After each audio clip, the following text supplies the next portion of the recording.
भर में लोगों से कहना चाहता हूं, कम मेक इन इंडिया।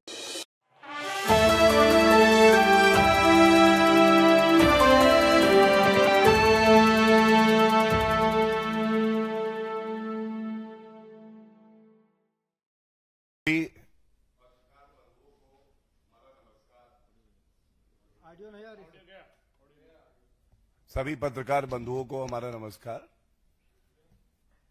ये प्रेस वार्ता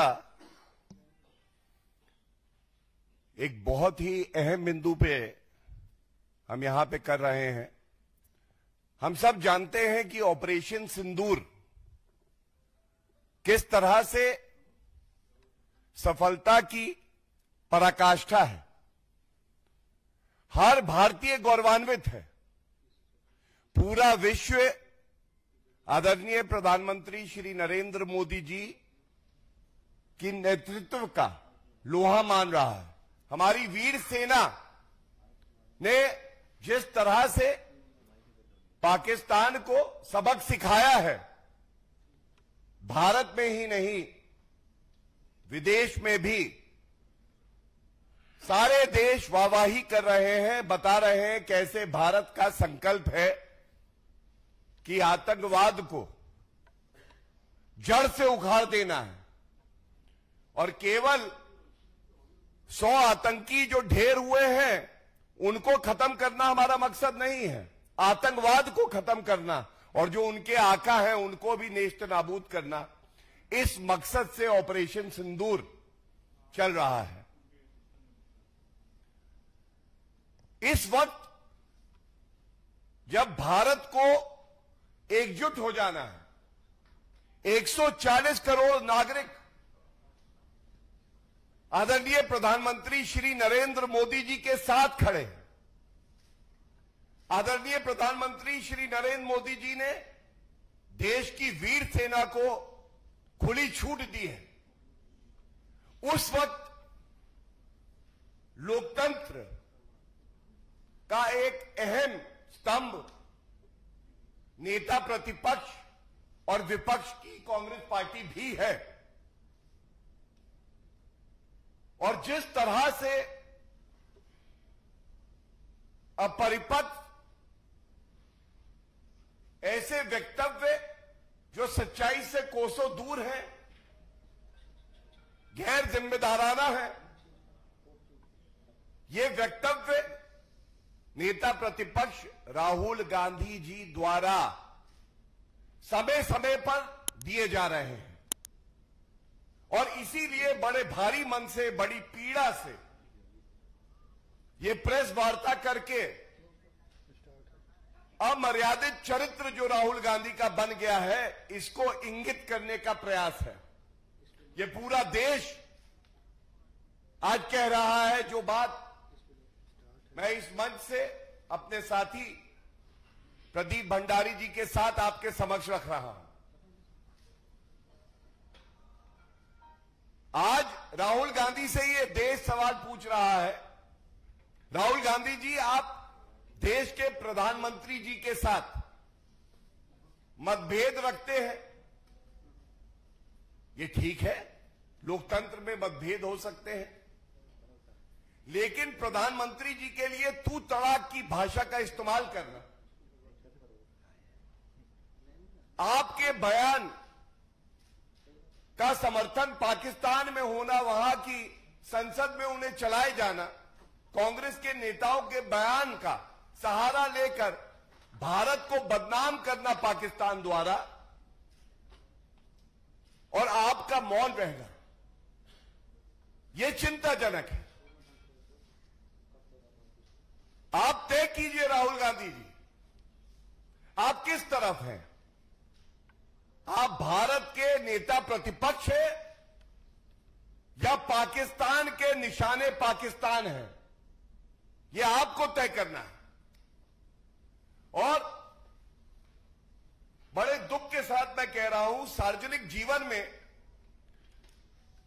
जब कोई नेता या नेत्री होता है तो कुछ मूलभूत सिद्धांत होते हैं जिनके प्रति उस नेता और नेत्री की प्रतिबद्धता होना अनिवार्य है. It is a compulsion. It is mandatory. It is not a matter of choice.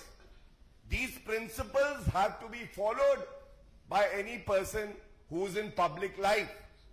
More so for a leader of opposition. It is an article of faith. और वो अनिवार्य असूल क्या है जो गवर्न करेंगे? वो है कि जब राष्ट्रहित की बात आएगी तो पक्षपातपूर्ण राजनीति, ओछी घटिया राजनीति, देश की सेना पर सवाल, संवैधानिक पदों पे बैठे हुए व्यक्ति, चाहे राष्ट्रपति जी हो, चाहे प्रधानमंत्री जी हो, चाहे सेना अध्यक्ष हो, इन पे टिप्पणी करने से बचना. और सबसे अहम बात यह है, जब ऑपरेशन सिंदूर चल रहा है तो किस तरह के लापरवाह बयान राहुल गांधी जी द्वारा दिए जा रहे हैं, ये बताइए कृपया करके. भारतीय वायुसेना के कितने जेट गिरे हैं?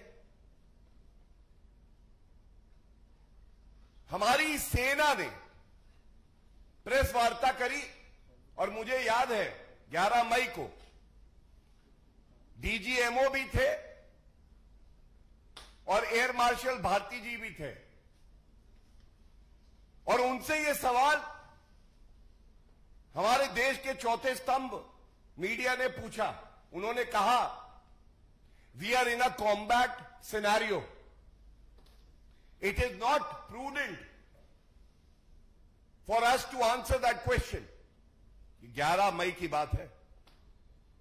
और उसके बाद राहुल गांधी, जो कि पाकिस्तान से बातचीत करने में लगता है ज्यादा व्यस्त है कि कैसे भारत को कमजोर किया जाए, सेनाओं का मनोबल तोड़ा जाए, इसका संज्ञान भी नहीं लेते हैं और पूछते हैं, ये बताइए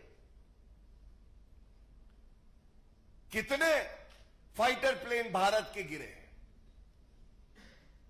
और ये तब जब आज पाकिस्तान की वरिष्ठ नेत्री मरियम नवाज ने एक वक्तव्य दिया जो चल रहा था चैनल्स पर. उन्होंने कहा कि 6-7 की रात और 9 तारीख को पाकिस्तान को बहुत नुकसान झेलना पड़ा है क्योंकि भारत ने कार्रवाई करी. अब आप ये बताइए, पाकिस्तान खुद कबूल रहा है कि हमारी वीर सेना ने 9 टेररिस्ट लॉन्चिंग पैड को ध्वस्त किया, 11 पाकिस्तानी एयरबेसेस को नष्ट किया. मरियम नवाज स्वयं कह रही हैं कि पाकिस्तान को ऐसा झटका लगा है जिससे वो चरमरा गया है. इस वक्त नेता प्रतिपक्ष राहुल गांधी निशाने पाकिस्तान क्या कर रहे हैं? ऑल पार्टी मीटिंग में आपका कोई भी सवाल हो, संदेह हो, पूछा जा सकता है. मिनिस्ट्री ऑफ एक्सटर्नल अफेयर्स की ब्रीफिंग होती है, विपक्ष के सांसद भी होते हैं. आपका कोई संदेह है, कोई सवाल है, कोई सुझाव है, एक परिपक्व लोकतंत्र में दिया जा सकता है. लेकिन इस तरह की हरकतें करना, मैं ये कहूंगा कि ये इनोसेंट नहीं. ये कह के इनको खारिज नहीं किया जा सकता कि ये बचकाना रवैया है जिसके लिए राहुल गांधी जाने जाते हैं. जब बात देश की हो, देश की सेनाओं की हो, ऑपरेशन सिंदूर चल रहा हो, एक एक बयान उसको तौला जाएगा. अगर वो देश को नुकसान पहुंचाता है तो उसको उजागर किया जाएगा और ये पूछा जाएगा राहुल गांधी जी से, राहुल गांधी जी आपका मूल चरित्र भारत विरोधी, देश की सेना का मनोबल तोड़ने वाला, और प्रधानमंत्री जी से नफरत करते करते आप भारत के 140 करोड़ लोगों से नफरत क्यों करने लगे? और मैं कुछ उदाहरण आपके सामने जरूर पेश करना चाहूंगा और इस चेतावनी के साथ करना चाहूंगा। राहुल गांधी जी नहीं लगा रहा हूं, क्योंकि आप जो कृत्य कर रहे हैं आपके नाम के आगे जी नहीं लगना चाहिए। Stop undermining the valour, the commitment of our brave armed forces. Stop asking questions which shouldn't be asked because they will jeopardize national security. But it has been the core character of Mr. Rahul Gandhi to intentionally ask these questions, taking forward the agenda of nations which are inimical to our country. And I will give you certain examples. मैं शुरुआत करूं उससे पहले operation सिंदूर के दौरान Congress party का चरित्र क्या रहा है, यह मैं बताना चाहूंगा। देश के प्रधानमंत्री जी, जो पूरे देश के अभिभावक हैं, जिनकी तरफ हर नागरिक देखता है, कांग्रेस के वेरीफाइड हैंडल से सर तन से जुदा ये तस्वीर डाली गई। पूरे देश ने आपत्ति करी, पूरा देश कांग्रेस पार्टी पे थूक रहा था, थू थू कर रहा था। पहले कहा गया ये ठीक है, उसके बाद इसको रात्रि में डिलीट किया गया। लेकिन राहुल गांधी खड़गे जी ने इस पे माफी नहीं मांगी देश से। और बड़े दुख के साथ कहता हूं, क्यों कह रहा हूं कि पाकिस्तानी एजेंडा चला रहे हैं राहुल गांधी। ये कांग्रेस पार्टी का जो पोस्ट था, इसको पूर्व मंत्री है पाकिस्तान के, उन्होंने रीपोस्ट किया और जो टिप्पणी करी, मैं समझता हूं, मैं एक बहुत ही जिम्मेदार नागरिक होने के नाते, भारतीय जनता पार्टी का राष्ट्र प्रवक्ता होने के नाते, वो यहां पढ़ना नहीं चाहूंगा। उसके बाद हमने देखा कि राफेल, जो कांग्रेस पार्टी की सरकार जब थी 10 साल कमीशन खोरी करती रही, राफेल नहीं ला पाई। हमारे 42 स्क्वाड्रन 33 पे आ गए, लेकिन 10 साल में एक भी लड़ाकू विमान नहीं आया भारत में। नरेंद्र मोदी जी ने सुनिश्चित किया कि country to country deal, France के साथ समझौता हुआ और राफेल आए, और उनकी मारक क्षमता ऐसी, ये कहना गलत नहीं होगा, ऑपरेशन सिंदूर में अहम भूमिका निभाई, भारत विजयी हुआ। लेकिन जिस 6-7 की रात का मैं जिक्र कर रहा था, उसी दौरान ये क्या होता है, अजय राय कांग्रेस के नेता राहुल गांधी के इशारे पे राफेल को एक खिलौना बताते हैं, नींबू मिर्ची लटका के कहते हैं ये है राफेल खिलौना। इसके बाद क्या राहुल गांधी जी ने, खड़गे जी ने माफी मांगी? क्या निष्कासित किया अजय राय को? नहीं किया। अब आप देखिए, जो सवाल उठा रहे हैं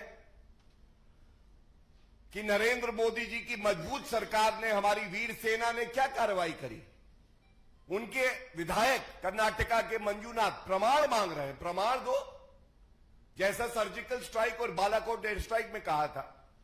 तो हम भी आज एक सवाल पूछना चाहते हैं राहुल गांधी जी, कृपया करके ये बताइए, 26/11 का आतंकवादी हमला हुआ,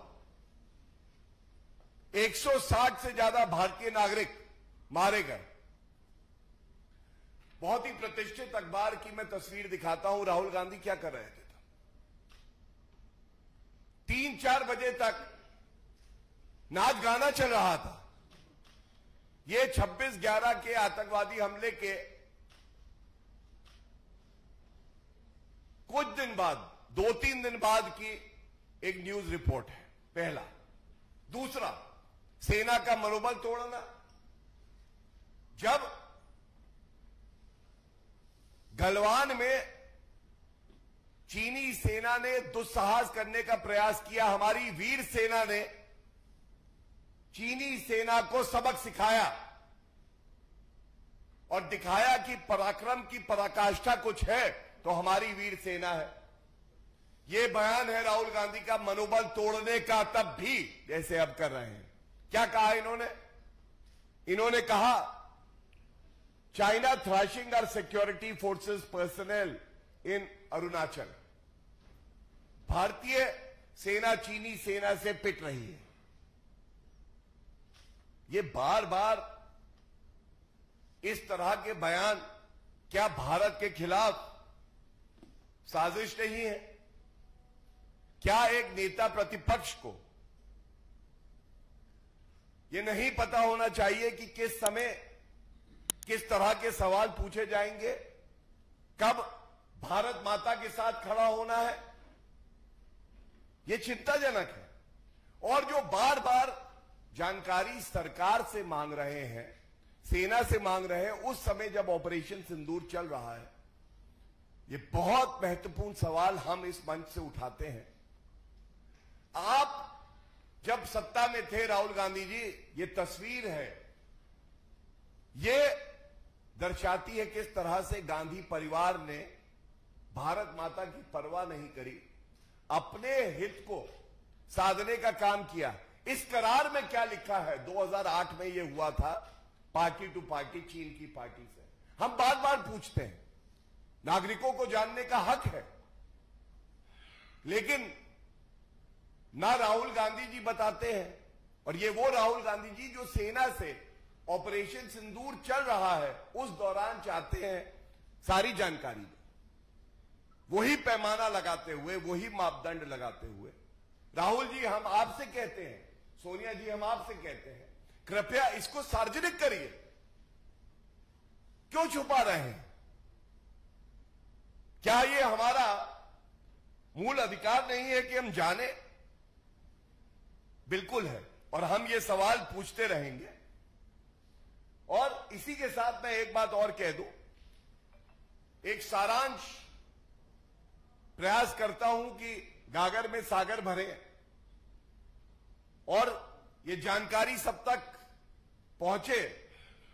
22 अप्रैल को आतंकवादी हमला होता है, पूरा देश एकजुट हो जाता है। 23 तारीख को रॉबर्ट वाड्रा कहते हैं कि ये आतंकवादी हमला इसलिए हुआ क्योंकि जो हिंदुत्व शक्तियां हैं वो मजबूत हैं और जो भारत के मुसलमान हैं वो डरा हुआ महसूस कर रहे हैं, पाकिस्तान को क्लीन चिट देते हैं।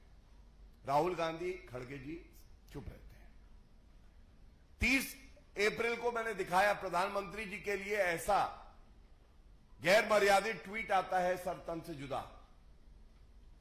5 मई को, तारीखों पे ध्यान दीजिएगा, हर 2, 3, 4 दिन बाद राहुल गांधी जी किसी लीडर को इशारा करते हैं कांग्रेस पार्टी के कि ऐसा वक्तव्य देना है। अजय राय राफेल का मजाक उड़ाते हैं। और बहुत ही अहम बात है, 7 तारीख को जब हमारी वीर वायु सेना आतंकवादियों के ठिकाने नष्ट कर रही थी, कांग्रेस पार्टी का जो कर्नाटका इकाई है ये कहता है the most powerful weapon of Mankind is peace. विश्व में शांति होनी चाहिए। ये तब जब हम पाकिस्तान पर हमला कर रहे हैं, कोई खंडन, कोई माफी, कोई कार्रवाई कुछ नहीं की गई। उसके बाद 16 तारीख को कर्नाटका के कांग्रेस के एमएलए मंजूनाथ कहते हैं प्रमाण दीजिए क्या नष्ट हुआ है। और सबसे बड़ी बात है, जैसा मैंने कहा, पाकिस्तान की नेत्री मरियम नवाज कह रही हैं बहुत नुकसान हुआ पाकिस्तान, आतंकवादी ठिकाने, पाकिस्तान के एयरबेस। मल्लिकार्जुन खड़गे जी राहुल गांधी के इशारे पे कहते हैं ऑपरेशन सिंदूर तो छुटपुट युद्ध है, छुटपुट युद्ध। आप एक के बाद एक कांग्रेस पार्टी का अगर चरित्र देखेंगे, गैर जिम्मेदाराना रवैया देखेंगे, तो ये कहना गलत नहीं होगा कि भारत के साथ अगर कोई गद्दारी कर रहा है तो वो कांग्रेस पार्टी कर रही है, राहुल गांधी कर रहे हैं। और जो भी सकारात्मक कदम सरकार उठाती है उनका केवल विरोध करना, नरेंद्र मोदी जी के लिए अपशब्द कहना, यही राहुल गांधी जी की जिंदगी का लक्ष्य बन गया है। ऑल पार्टी डेलीगेशन भेजा जाता है, उसमें भी खड़गे जी कांग्रेस पार्टी नुक्ताचीनी कर रहे हैं। क्या ये एकजुटता की सर्वश्रेष्ठ मिसाल नहीं है कि ऑल पार्टी डेलीगेशन विभिन्न देशों में जाकर पाकिस्तान का घिनौना चेहरा पूरे विश्व के सामने रख रहा है? इस पे कौन सी राजनीति की आवश्यकता है? जिनका तजुर्बा है, जो लोग अपनी वाणी, अपने शब्दों, अपने तर्कों के लिए जानने जाते हैं, अगर भारत की सरकार ने ऐसे हमारे नेताओं को ये जिम्मेदारी दी तो ये तो गर्व की बात है, लेकिन इस पे भी राजनीति करी। तो मैं अगर इस प्रेस वार्ता का सारांश रख सकूं तो इतना ही कहूंगा, नरेंद्र मोदी जी के नेतृत्व में भारत आगे बढ़ता रहेगा। हमारी देश की सेना सबसे वीर है, वो आतंकिस्तान को सबक सिखाती रहेगी, चाहे कांग्रेस पार्टी के कुछ नेता राहुल गांधी जैसे पूर्ण प्रयास करें कि हमारी सेना का मनोबल तोड़ेंगे। ये कभी संभव नहीं होगा। बहुत बहुत धन्यवाद। अब हम लोग क्वेश्चंस लेंगे मोहित टाइम्स में।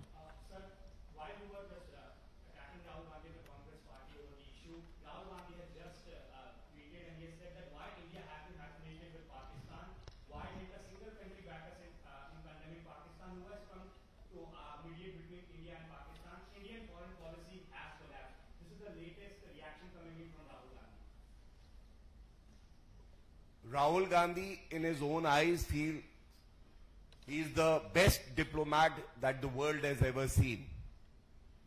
But in the eyes of the Indian citizens, he doesn't even know the D of diplomacy, and he is acting like an enemy of our country. Has Rahul Gandhi forgotten that after the 26/11 terrorist attack, the irresponsible behavior of the Congress party, when a joint declaration was made at Sharm el-Sheikh, clearly stating against the established Indian policy that Pakistan also is a victim of terrorism. Pakistan को आतंकवाद का पीड़ित देश बता देना, यह कांग्रेस की विदेश नीति थी 26/11 के आतंकवादी हमले के बाद।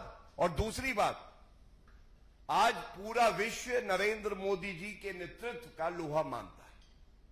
और इसका एक उदाहरण अगर मैं दे सकूं, फॉरेन डिप्लोमेसी ये होती है, अमेरिका से हम अपाचे और चिनूक लेते हैं, रूस हमें मदद करता है S-400 सुदर्शन चक्र जो एंटी मिसाइल सिस्टम है वो देता है। और याद करिए, जब रूस से हम लोग तेल का आयात कर रहे थे तो कांग्रेस पार्टी कह रही थी रूस से मत करिए। इजराइल हमें ड्रोन देता है, हमें मदद करता है मित्र देश बन के, लेकिन प्रियंका गांधी वाड्रा जय फिलिस्तीन का बैग लेके संसद में आती। और फ्रांस से हमने राफेल लिए जो 10 साल तक कमीशन खोर भ्रष्टाचारी कांग्रेस पार्टी के नेता नहीं ले पाए थे। मैं इतना ही कहूंगा, आज अमेरिका, रूस, UAE, Saudi Arabia, UK, Israel, Australia, सभी देश और तमाम और देश जिनका हम आभार व्यक्त करते हैं, भारत के साथ खड़े हैं। और ये इसलिए है कि हमारी विदेश नीति में भी स्पष्टता है और हमारी नीयत भी साफ है।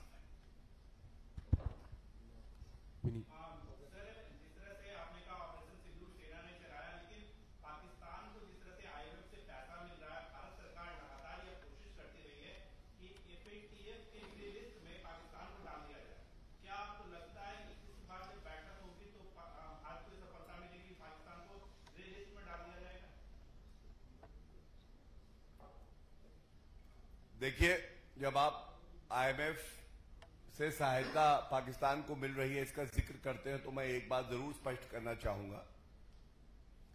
आईएमएफ में कोई भी प्रपोजल अगर आता है तो उसमें आप उस प्रपोजल के खिलाफ वोट नहीं कर सकते हैं। ये उनका अपना एक चार्टर है, नियम है। लेकिन भारत आज इतना शक्तिशाली मजबूत देश है कि पाकिस्तान का घिनौना चेहरा विश्व पटल पर हमने उजागर किया और 11 शर्तें आईएमएफ ने लगाई हैं पाकिस्तान पर, यह कहते हुए कि ये रुपया आपको तभी मिलेगा जो पहले से शर्तें उसके साथ इन 11 शर्तों का भी पालन करें। और दूसरा एफएटीएफ लिस्ट पे तो नरेंद्र मोदी जी, भारत आज वो शक्ति बन के उभरा है। जो बात आपने कही, सकारात्मक कदम उठाए जा रहे हैं और हमें यकीन है कि भारत की जीत होगी और एफएटीएफ लिस्ट, ग्रे लिस्ट में पाकिस्तान पुनः स्थान पाएगा। और आगे चल के चाहे वो आर्थिक तौर पे हो, चाहे राजनीतिक तौर पे हो और चाहे वो सैन्य के आधार पे हो, पाकिस्तान को उसकी सही जगह दिखाने का कार्य कोई देश करेगा तो वो भारत करेगा। Anyone else? Any question? बहुत बहुत लास्ट क्वेश्चन। कर्नाटक और इस सूबे से कर्नाटक के गृह मंत्री के ऊपर छापा और रामैया के ऊपर छापे के बाद जो कैलाश जी ने कहा है कि ये इंटरनल वहीं से शिकायत हो, इस पर क्या कहेंगे? देखिए, कांग्रेस भ्रष्टाचार का पर्याय है। कांग्रेस जहां जाएगी लूट खसोट, कमीशन खोरी, भ्रष्टाचार लाएगी। और किसी एजुकेशनल इंस्टीट्यूट के 40 लाख रुपए एक अभिनेत्री को दिए जाते हैं गृह मंत्री द्वारा कर्नाटका के, और जब पूछा जाता है तो वो कहते हैं कि ये तो एक भेंट है। 2 साल में 2000 किसानों ने कर्नाटका में आत्महत्या करी है। उनको 40 लाख रुपए देने का कार्य कांग्रेस का कोई नेता नहीं करता है। लेकिन इतना जरूर कहूंगा, यह रिश्ता क्या कहलाता है कि 40 लाख रुपए एक एजुकेशनल इंस्टीट्यूट के आप उस अभिनेत्री को देते हैं जिसपे गोल्ड स्मगलिंग के भी गंभीर आरोप लगे हुए हैं।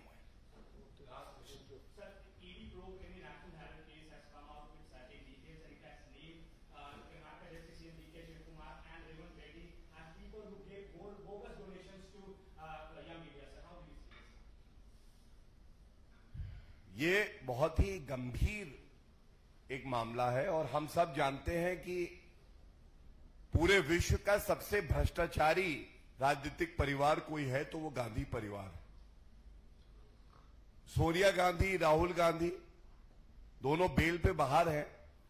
और जब चार्जशीट में इस तरह के तथ्य सामने आते हैं तो एक बात स्पष्ट हो जाती है, कांग्रेस पार्टी एक प्राइवेट लिमिटेड कंपनी है और उसके सारे अधिकारी, नेता नहीं कहूंगा, अधिकारी केवल और केवल चंदा इसलिए इकट्ठा करते हैं कि वो गांधी परिवार की तिजोरी में जमा कर सके। और जहां पे कांग्रेस के नेताओं को चाहिए था कि गांधी परिवार ने उनके हिस्से का रुपया लूट खसोट में ले लिया, ठग दिया उन्हें, और वो आवाज उठाएं, अब बड़े नेताओं के नाम आ रहे हैं जो ये कह रहे हैं इसलिए चंदा दो क्योंकि नकली गांधी परिवार की तिजोरी में हमें उस चंदे को भेजना है। बहुत बहुत धन्यवाद।